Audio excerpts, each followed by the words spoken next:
الرجيم بسم الله الرحمن الرحيم إن الله وملائكته يصلون على النبي يا أيها الذين آمنوا صلوا عليه وسلموا تسليما اللهم صل على سيدنا محمد وعلى آله وصحبه أفضل صلواتك مع عدد معلوماتك وبارك وسلم بسم الله الرحمن الرحيم عن عتبان بن مالك أن النبي صلى الله عليه وسلم أتاه في منزله فقال أين تحب أن أصلي لك من بيتك قال فأشرت له إلى مكان فكبر النبي صلى الله عليه وسلم وصففنا خلفه فصلى ركعتين. محترم حاضرین معزز سامعین السلام علیکم ورحمۃ اللہ وبرکاتہ. صحیح بخاری شریف کتاب الصلاۃ حدیث نمبر 424. نماز کے عنوان میں اس کے متعلق متعدد احادیث شریفہ امام بخاری رحمۃ اللہ علیہ اس کی تخریج فرما رہے ہیں، اس کو نقل فرما رہے ہیں. اس میں سے ایک روایت یہ ہے کہ حضرت عتبان بن مالک رضی اللہ عنہ صحابی رسول ہیں. وہ بیان فرماتے ہیں کہ نبی پاک صلی اللہ علیہ وسلم ان کے گھر میں تشریف لائے اور ارشاد فرمایا کہ آپ کہاں پسند کرتے ہیں کہ میں نماز پڑھوں. انہوں نے ایک جگہ کا اشارہ کیا کہ حضور یہاں نماز پڑھی. تو نبی پاک صلی اللہ علیہ وسلم نے تکبیر کہی اور جتنے وہاں پر صحابہ کرام موجود تھے ان سب نے حضور پاک صلی اللہ علیہ وسلم کے پیچھے صف بنا لی اور نبی پاک صلی اللہ علیہ وسلم نے 2 رکعت نماز ادا فرمائی. حاضرین اس حدیث شریف سے چند اہم مسائل کا پتہ چلتا ہے اور سب سے جو اہم بات یہ ہے کہ یہ صحابی حضرت عتبان انہوں نے نبی پاک صلی اللہ علیہ وسلم کی خدمت میں عرض کیا تھا کہ حضور آپ میرے گھر تشریف لا کر ایک جگہ پر نماز ادا کریں تو میں اسی کو نماز کی جگہ بنا دوں گا. صحابہ کرام ایسی خواہشیں بھی حضور پاک صلی اللہ علیہ وسلم کی خدمت میں کیا کرتے ہیں اور ان کے دل رکھنے کے لیے انہیں برکتوں سے سرفراز فرمانے کے لیے حبیب کریم صلی اللہ علیہ وسلم ان کے گھروں پہ بھی تشریف لے جاتے اور وہ جہاں بتاتے اس جگہ نماز ادا فرماتے. یہ صحابہ کرام کا معمول تھا. وہ یہ چاہتے تھے کہ گھر میں جو جگہ وہ نماز کے لیے منتخب کریں گے اس جگہ میں نبی پاک صلی اللہ علیہ وسلم کی رکعتیں اور آپ کے سجدے اور آپ کے رکوع کی برکت اور اس کا فیض بھی آ جائے تاکہ اس جگہ کی برکت سے وہ اطمینان سے نماز پڑھ سکے اور ان کی نماز میں وساوس یا شیطانی تصورات وغیرہ کا دخل نہ ہو. تو اس خاطر صحابہ کرام یہ عمل کیا کرتے تھے. اس کی اور ایک وجہ بھی بیان کی گئی. وہ یہ ہے کہ بعض صحابہ کرام مسجد نبوی سے اتنی دور پر تھے کہ وہ رات کے وقت میں مسجد نبوی کی طرف نہیں آ سکتے تھے. یعنی تقریباً مدینہ شریف سے 6 میل یا پھر 8 میل دور رہا کرتے تھے. حضرت ابوبکر صدیق رضی اللہ تعالیٰ عنہ بھی اپنے دور خلافت میں ایسے ہی اپنا مکان دور لیا تھا. تو بہرحال وہ صحابہ کرام جو رات کے وقت میں نماز عشاء وغیرہ کے لیے نہیں آ سکتے تھے ان کے وجوہات تھے کہ راستے میں درندوں کا اندیشہ تھا اور اندھیرے میں سانپ بچھو زہریلے کیڑوں کا اندیشہ تھا. اس وجہ سے انہوں نے عرض کیا تھا کہ ہم جب اپنے گھر چلے جاتے ہیں تو پھر دیر تک نہیں آ سکتے.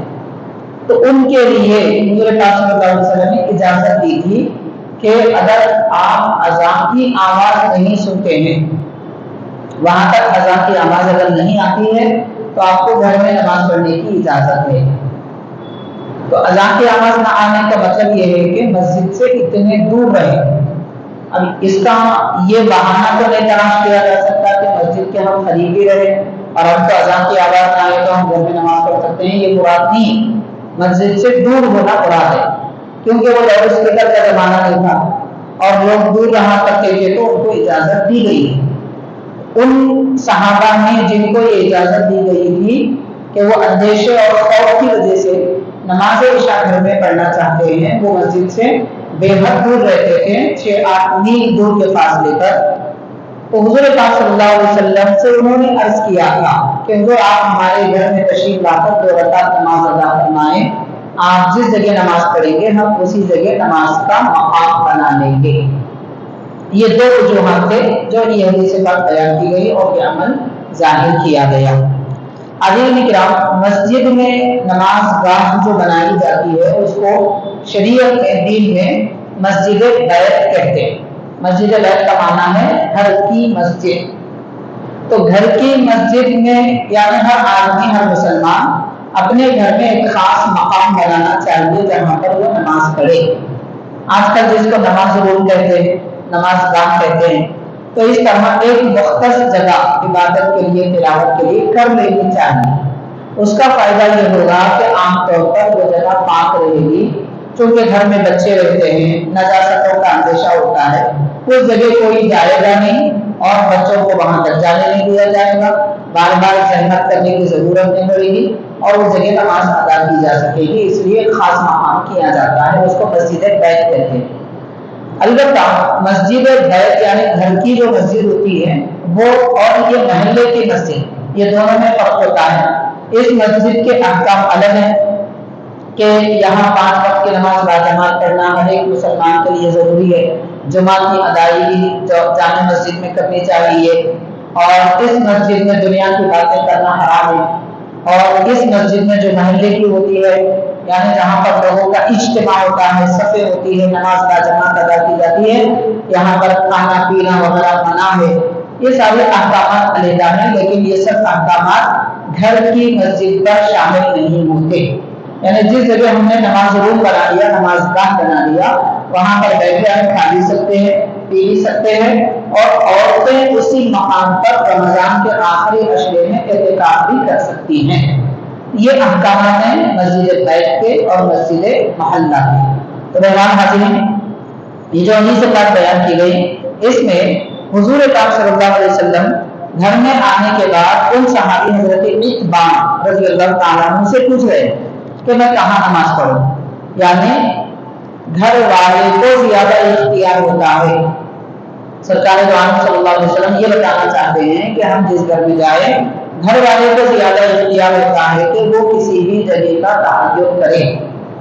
مثال کے طور پر کوئی مولانا، مفتی یا کوئی مرشد وغیرہ اپنے چاہنے والے لوگوں کے گھر جائے تو ان سے پوچھنا چاہیے کسی بھی کام کے لیے، چاہے وہ نماز ہو یا کوئی بھی معاملہ، تو پہلے ان سے پوچھنا چاہیے کہ کیونکہ وہ زیادہ بہتر جانتے ہیں کہ ان کے گھر میں کون سی جگہ زیادہ مناسب ہے۔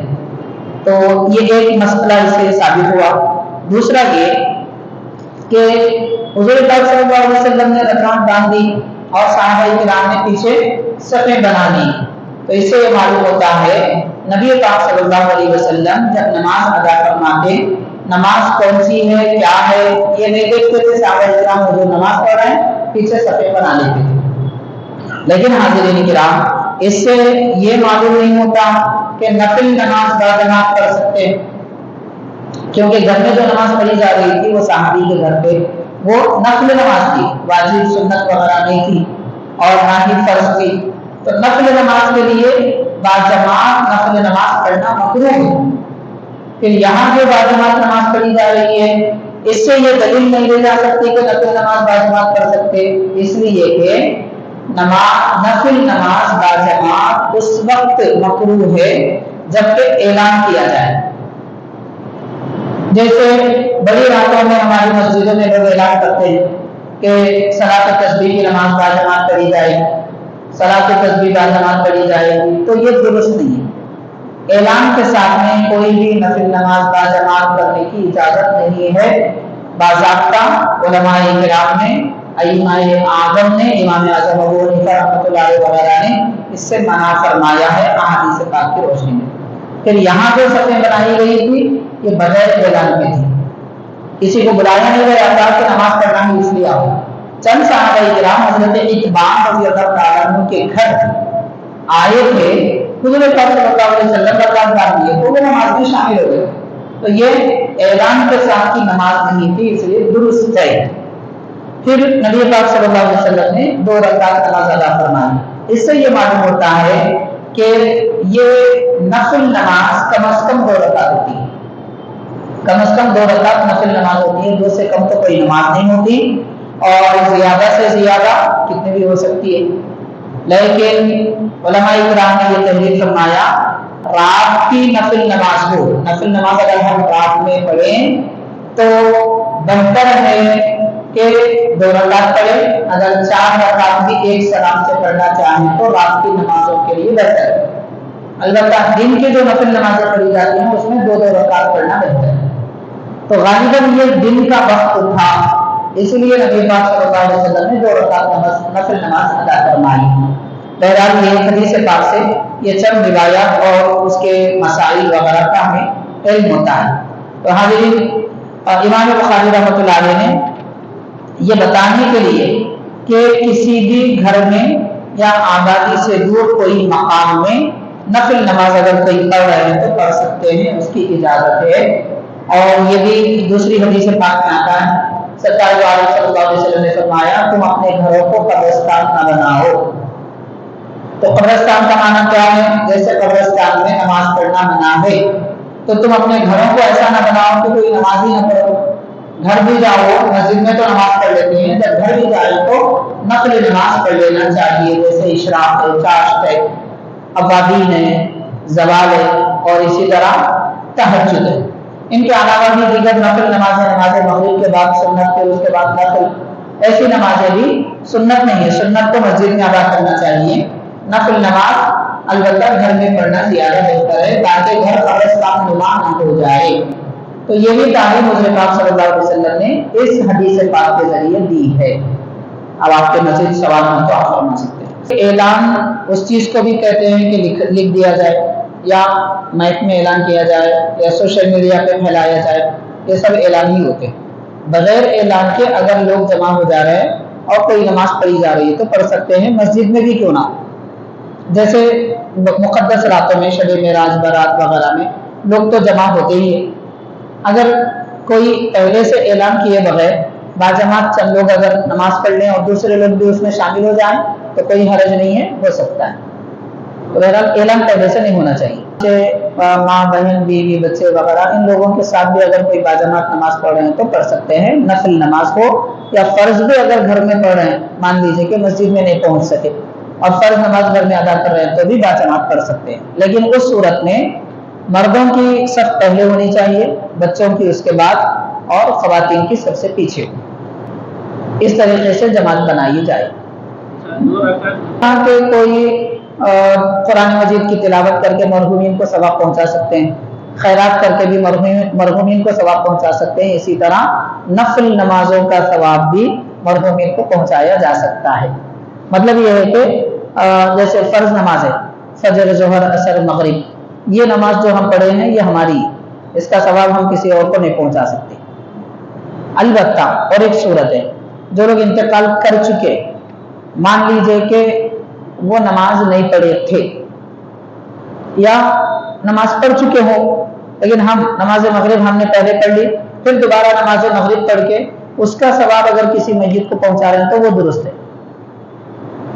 لیکن وہ نماز فرض تو نہیں ہوگی، نفل ہی ہوگی، اور باقی سنت نفل کوئی بھی نماز ہو، 2 رکعت ہو، 4 رکعت ہو، پڑھ کر انتقال کیے ہوئے لوگوں کو ثواب پہنچایا جا سکتا ہے، بالکل درست ہے۔ انتقال کر چکے ہیں، ان کی نمازیں چھوٹی تو کوئی اور ادا کر سکتے، کیا یہ پوچھنا چاہ رہے ہیں؟ تو دیکھیے، کسی کی زندگی میں بھی اور کسی کے موت کے بعد بھی فرض نمازوں کی کسی کی طرف سے ادائیگی نہیں ہو سکتی۔ اگر کوئی ادا کر کے ثواب پہنچائے تو وہ ثواب پہنچے گا، مگر ان کا جو فرض ہے وہ نہیں چھوٹے گا، مطلب وہ ساقط نہیں ہوگا، وہ تو ان کے ذمہ رہے گا، اس کی ذمہ داری ان کے کندھوں پر ہے، ان سے سوال بھی ہوگا، اور گناہ اگر ثابت ہو جائے، مطلب اللہ تعالیٰ معاف نہ فرمائے تو سزا بھی ہوگی۔ اللہ تعالیٰ کی مرضی ہے، وہ معاف کرے نہ کرے وہ اس کا اختیار، مگر یہ تو رب تعالیٰ فرما دیا نماز فرض ہے، ادا کرنا ضروری ہے، جو ادا نہیں کریں گے ان کے لیے گناہ ہے اور دوزخ میں ڈالا جائے گا، قبر کا عذاب ہوگا، یہ ساری باتیں احادیث پاک میں۔ اب اگر کوئی پڑھ کے ثواب پہنچائے تو پہنچ جائے گا، لیکن یہ نہیں ہو سکتا کہ کوئی آدمی انتقال کر گیا تھا، میں اس کی فجر کی نماز پڑھ رہا ہوں تو ان کی نماز اس کی ذمہ داری ختم ہو گئی، یہ بات نہیں کہی جا سکتی۔ اہم بات آپ اچھا سوال کر لیے کہ تہجد کا ذکر کریں، رمضان المبارک میں نماز تہجد اعلان کر کے بھی پڑھ سکتے ہیں۔ صرف نماز تہجد، باقی کوئی نفل نماز نہیں۔ تہجد بھی نفل ہے اگرچہ کہ، مگر رمضان میں پڑھنے کی اجازت ہے، وہ بھی احادیث پاک میں ہے، باضابطہ بخاری میں بھی ہے، ٹھیک ہے۔ البتہ اعلان کر کے نماز پڑھنے میں کیا ثواب میں کمی ہوگی؟ تو یقیناً ثواب میں کمی ہوگی۔ اس کو کہتے ہیں مکروہ، جو عمل خلاف سنت کیا جائے، نبی پاک صلی اللہ علیہ وسلم کے طریقے کے خلاف جو کام کیا جائے، اس سے وہ عبادت، وہ عمل مکروہ ہو جاتا ہے، اس کا ثواب کم ہو جاتا ہے، تو ثواب کم ملے گا۔ جو ثواب ہے تہجد کا وہ برابر ملے گا، بلکہ باجماعت پڑھنے سے فضیلت اور زیادہ ہے ماہ رمضان میں۔ اصل قاعدہ کیا ہے؟ نفل نماز جو بھی پڑھی جائے، اس میں قیام میں جب کھڑے ہوتے ہیں تو اس میں صرف قرآن شریف پڑھنا چاہیے، قرآن مجید کے علاوہ کوئی کلام نہیں پڑھ سکتے۔ قیام میں جب کھڑے ہوں سورہ فاتحہ، اس کے بعد پورا قرآن بھی پڑھیں تو کوئی حرج نہیں، ایک بات ہے۔ دوسرا، رکوع، سجدہ، قاعدہ، اس میں تسبیح ہوتی ہے، سبحان اللہ، سبحان ربی العظیم وغیرہ۔ پھر قاعدے میں جو ہے تشہد، التحیات، اس میں اگر ہم کوئی وہ دعائیں جو حدیث شریف میں نبی پاک صلی اللہ علیہ وسلم نے جو دعائیں کی ہیں، یا قرآن مجید میں جو دعائیں ہیں، وہ اگر پڑھنا چاہے تو پڑھ سکتے ہیں نفل نماز میں۔ البتہ یہ جو تسبیح کہہ رہے آپ، جو صرف صلاۃ التسبیح میں پڑھی جاتی ہے، تو ایسی تسبیح کسی اور نماز میں پڑھنا درست نہیں ہے، سنت کے خلاف ہے، کیونکہ جو طریقہ نماز پڑھنے کا ہم کو ملا ہے اس کو اسی طریقے سے پڑھنا بہتر ہے، اس لیے باقی نمازوں میں نہیں پڑھنا چاہیے۔ قیام میں کہہ رہا ہوں، سورہ فاتحہ ضم سورہ کے بعد میں جو پڑھتے ہیں وہ اس میں نہیں۔ البتہ کوئی رکوع میں پڑھنا چاہے پڑھ سکتا ہے نفل نماز میں، یہ بھی سبحان اللہ والحمد للہ ولا الہ الا اللہ واللہ اکبر، یہ تسبیح کوئی قاعدے میں پڑھنا چاہتا ہے، تشہد، التحیات، درود ابراہیم پڑھنے کے بعد میں کوئی قاعدے میں پڑھنا چاہتا ہے نفل نماز میں تو پڑھ سکتے ہیں، کوئی حرج نہیں ہے۔ قیام میں نہیں پڑھنا چاہیے، شریف میں آیا ہے، اس وجہ سے صلاۃ التسبیح کے علاوہ کسی اور نماز میں یہ تسبیح پڑھنے کا ذکر نہیں ہے، اس وجہ سے قیام میں نہیں پڑھیں گے، باقی امور میں پڑھ سکتے ہیں۔ قیام میں اس لیے نہیں پڑھیں گے کہ قیام کی حالت میں صرف قرآن پڑھنا، اس لیے اب وہ ایک حدیث میں آیا ہے اس نماز کے لیے، اس وجہ سے اس کو اسی حد تک رکھا جائے گا، دوسری نمازوں میں اس پر قیاس نہیں کیا جائے گا۔ صلی علی سیدنا محمد وعلی آلہ وصحبہ افضل صلواتک وعدد معلوماتک وبارک وسلم۔ ربنا آتنا فی الدنیا حسنۃ وفی الآخرۃ حسنۃ وقنا عذاب النار۔ ربنا ظلمنا انفسنا وان لم تغفر لنا وترحمنا لنکونن من الخاسرین۔ صلی اللہ تعالی وسلم علی خیر خلقہ سیدنا محمد وعلی آلہ واصحابہ اجمعین، والحمد للہ رب العالمین۔